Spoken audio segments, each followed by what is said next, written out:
जय भोजपुरी का हलवा कैसन बानी जा हम का स्वागत करी रहुए बर्बाद नहीं है। ये आप लोग बताइए वीडियो में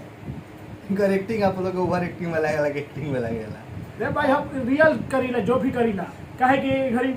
पतर की जिए नहीं दे कुछ कहा। हाँ जिए ना देबू काये पत्थर को यही गाना पे रिएक्शन आप लोग के बीच में लेके हाजिर बनी जा। तो हम जीजी तिवारी जी और हम अंकित तिवारी आप लोगों के बीच में हाजिर बन जा। आप लोग का भाषा वाला चैनल रिएक्शन चैनल के भाषा वाला जाने का नाम बा BFC reaction and review. Subscribe नहीं कीजिए करे तो फटाक से सब्सक्राइब कीजिए लाल वाला बटन दबा के और घंटी वाला बटन दबा लें तो सबसे पहले आप लोग के कोनो भी रिएक्शन आई ये चैनल पे आप लोग के देखे के मिली तो जरूर कर लें जा। तो जौन गाना भाई हो पूछिए क्वेश्चन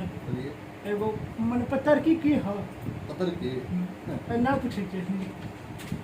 चलो वीडियो में देख लिया। अच्छा ठीक है वीडियो चल तो देख ला। तो ये गाना जौन बाटे सारे जीना देबू काय पत्थर को ये गाना के बहुत ही ज्यादा प्रमोशन कल गए रहे और बतावल जा रहा है गाना के बारे में कि पहला बार कोनो गाना के 2.0 आई बाटे। जैसे आप लोग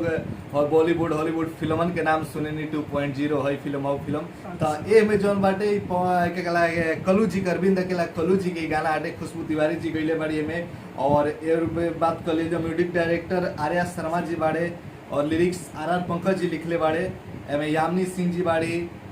अयाशा कश्यप बाड़ी अप्सरा लिखल बा इनकर नाम। डायरेक्टर विभांशु तिवारी जी बड़े बहुत ही जबरदस्त डायरेक्शन करे ले कई इनकर गाना आप लोग देख ले हुकम जा अपनी तो जैसे तैसे। पवन सिंह का भी जौन गाना आवे वाला बाटे अब शायद रिएक्शन कब ले आप लोग के बीच में जाई क्या कि जौन हम रिएक्शन कर रहा बानी 29 तारीख के 1:30 बजे करीब में रिएक्शन कर रहा बानी। तो गाना जौन भाई जौन की जौन कौन गाना मोहब्बत अब बेचाता वो भी डायरेक्शन विभांशु जी कइले विभांशु भैया के कहे कि 30 तारीख के गाना आ रहा बा। तो काफी एक मतलब हिंदी लेवल के जौन कहल जाओ साउथ हिंदी लेवल के वेस्टर्न बीट के जे समझ के ऊपर प्रॉपर बीट के हिसाब से वीडियो बनावल विभांशु जी काफी चेंज कर रहल बड़े को समझते वो क्रांति लाइन बड़े भोजपुरी में कुछ नया कर रहल बड़े। सैल्यूट बाटे सर आपके और के में बाटे तो बहुत कुछ लोग बाटे आप लोग पढ़ ले जाए मैं नीचे टीम में। तो चलिए गाना के रिएक्शन कर जाओ आखिर का खास बा का नया दिखावे के कोशिश कर बड़े लोग पसंद कर रहे और काहे गाना चर्चा में बाटे। अरविंद अकेला जी तो सही आजकल अगर देखल जाओ भोजपुरी में युवा स्टार चॉकलेटी स्टार कहल जाले और ऐसा केहू ना हो जाए अरविंद अकेला कलू जी के ना जानत हो तो जरूर डांस भी आजकल काफी जबरदस्त कर रहा बड़े और इनकर कोई को गाना बैक टू बैक हिट भइल बा और भोजपुरी में एगो हल्का मचा के एगो अलग ही अपन पहचान लेके रखेले। तो चलिए रिएक्शन चल गया। सारे गामा कारवा इस तोहफे में है 5000 सुनहरे गाने और कुछ यादें।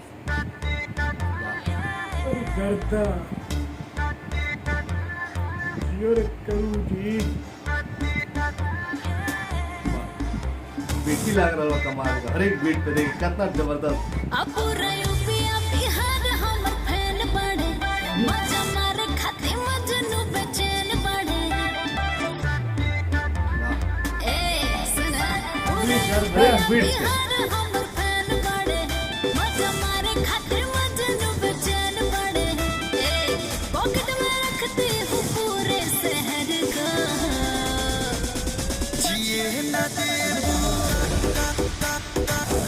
क्या डांस बा ये चीज कितना अच्छा लग रहा है जबरदस्त लग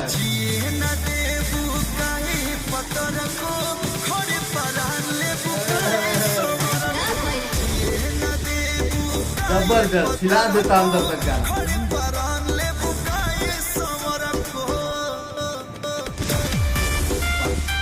क्या कमाल कमाल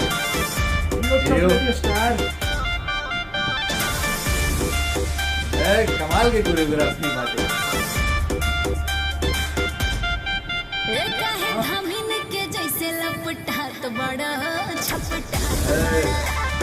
जबरदस्त।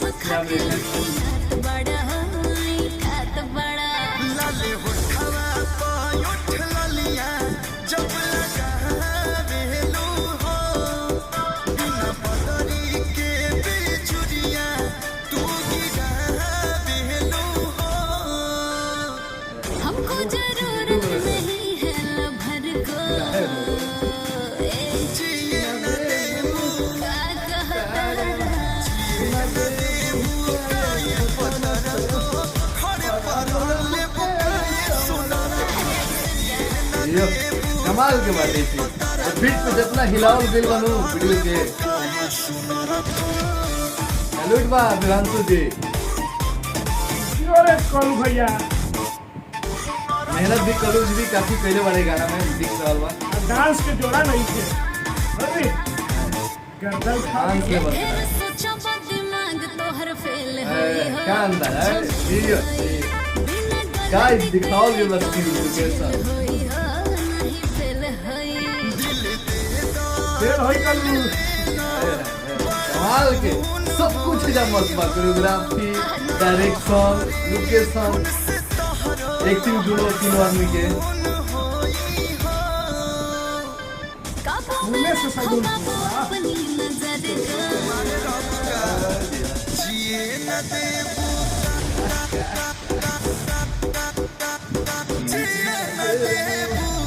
ये चीज बड़ा अच्छा लग रहा है जिए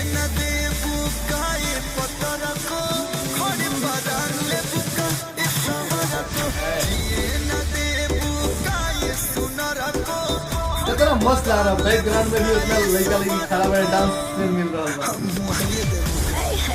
है गजब बंदा ये है काजल आ रहा होगा चियोरे कलू भैया तहरी गाना जबरदस्त बा सुपर हिट बा बवाल बा का कहल तो यामिनी सिंह जी और राव कलू के भैया के जोड़ी शानदार लगेला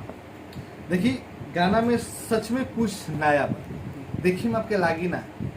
कहे कि आप ध्यान से देखो तब लागे गाना के देखे के देखी नजरिया भी हर एक देखिए बॉलीवुड के देखे वाला के नजरिया अलग बा भोजपुरी के देखे वाला के नजरिया अलग बा साउथ के देखे वाला के नजरिया अलग बा तो हर एक इंडस्ट्री के अपन अपन दर्शक हो जब उनका के कुछ और चीज़ देखाए तो उनका ना पसंद है ओकरा खातिर वो चीज़ के डीप में जाए के पड़ी तब समझ में आवेला जब आप हॉलीवुड बॉलीवुड गाना बॉलीवुड और साउथ पंजाबी गाना देखम जानू तब इस चीज़ की कीमत आपके समझ में आई उस चीज़ें में बांटे जबरदस्त बाटे काफ़ी हाई लेवल पे बाटे और भोजपुरी के जौन भी गाना आ रहा बाटे से बहुत ही अलग हट के बाटे हर एक बीट पे काम कल गई बाटे हर एक अलग अलग सीन दिखावल गई बाटे का जबरदस्त फिल्मावल गई बाटे तो सब कुछ मिला के जबरदस्त बाटे यही से गाना के नामे रखल गए 2.0 पहला बार ऐसा भोजपुरी में भइल रहे ई टीम के दावा रहे कि में पहला बार ऐसा कुछ दिखावल गई बा तो दावा ही ना सच में ही बहुत कुछ पहला बार कल गई बा गाना और वीडियो के देखला से लाग रहा बा और खुशबू तिवारी जी के भी आवाज़ काफ़ी ज़बरदस्त लगेला अपनी तो जैसे तैसे में भी शायद खुशबू जी गई बड़ी का उनके खेसारी भी खुशबू हाँ तो खुशबू तिवारी जी कैसन कुल जो हिंदी बीट के गाना आवेले सब जौन रॉकिंग कहल जाओ वेस्टर्न म्यूजिक के हिसाब से जौन कहल जाओ तो उस सब में काफ़ी उनकर आवाज़ सूट करेला और एमें सूटेबल होला ये बढ़िया लगा था यामिनी सिंह तो ऐसा ही हमारा लगा था पंजाब के ही है और यामिनी सिंह भोजपुरी में तो काम करे लेकिन उनका जौन की हमने के हिंदी लेवल के एक्टिंग एक्सप्रेशन जो उनकर चेहरा के लागेला अंदाज लागेला उ बाटे हमें झलकल बाटे तो बहुत ही तीनों चारों आदमी के ऐसा शादी का नामा भुला के नीचे लिखल बा ऐसा अप्सरा ऐसा कश्यप और अप्सरा तो अप्सरा जी के भी सब कुछ कोई के काम एक्टिंग भी जबरदस्त बाटे कोरियोग्राफी कितना अलग अलग अंदाज के डांस जौन की कितना नॉर्मल तरीका से डांस होता नॉर्मल तरीका से हो रहा बा लेकिन बहुत कुछ बया कर रहा बा वही चीज़ के करे खातिर सोचे के बहुत पड़ेला दिमाग के बहुत खर्चा होला चीज़ अच्छा बनावे खातिर दिमाग के खर्चा करे पड़ेला पैसा ज़्यादा ना दिमाग अगर लागे पैसा तो हर जगह पर लागेला कमों में लाग रहा बा लेकिन दिमागे ना लागी तो फिर पैसों भी बेकार जाला तेमे बहुत जबरदस्त बनावल गई बा टॉप क्लास के डायरेक्शन बा विभांशु जी के सैल्यूट बाटे आप तो एकदम भोजपुरी में आगे बहुत बढ़िया बढ़िया काम कर रहा बानी उम्मीद बा कैसे ही भोजपुरी में हमेशा नया नया कुछ करत रहम और हमनी के साथ ही हमनी के भोजपुरिया दर्शक के भी इंटरटेन करत रहम तो कैसा लगा आप लोग हमनी के रिएक्शन नीचे कमेंट सेक्शन में बताई जा लाइक शेयर कमेंट कर जा एगो रिक्वेस्ट जब शुरू में करे नहीं ना कहीं आपके भाई भी तनी मैया कृपा से गा लेवेला तो हमारा ऑफिशियल चैनल के सब्सक्राइब जरूर करम जा जी तिवारी जी ऑफिशियल चैनल के लाल रंग के सब्सक्राइब बटन दबा के सब्सक्राइब कर लेम जा वो पे हमारे कई गो गाना आइल बा जौना के नीचे डिस्क्रिप्शन में लिंक बा यही वीडियो के लिंक खोल के जरूर देखम जा और शेयर करम जा अपना भाई के गाना अपन दोस्त व्हाट्सएप फेसबुक पे ताकि भाई के भी तनी ऐसा दिल में कहीं कोना में जगह मिल जाए आप लोग के तो कुछ कहल चाहता नहीं अरे आप ही लोग भाई देख रहे हैं कि केहू के भी स्टार बना सकते वीडियो आपके बारे में क्या कहना है वीडियो मतलब 5 में से कितना स्टार थे 5 में से हम 10 स्टार दे क्या बात है 5 में से 10 स्टार ऐसा हमारी गणित अलग चलेगा ठीक बा तो आप लोग कहता स्टार दे जा अपन राय जरूर बताइए हमनी के रिएक्शन के नीचे कमेंट सेक्शन में मिलता है तब मिलते हैं अगला रिएक्शन वीडियो में तब तक के लिए जय भोजपुरी एकता बना के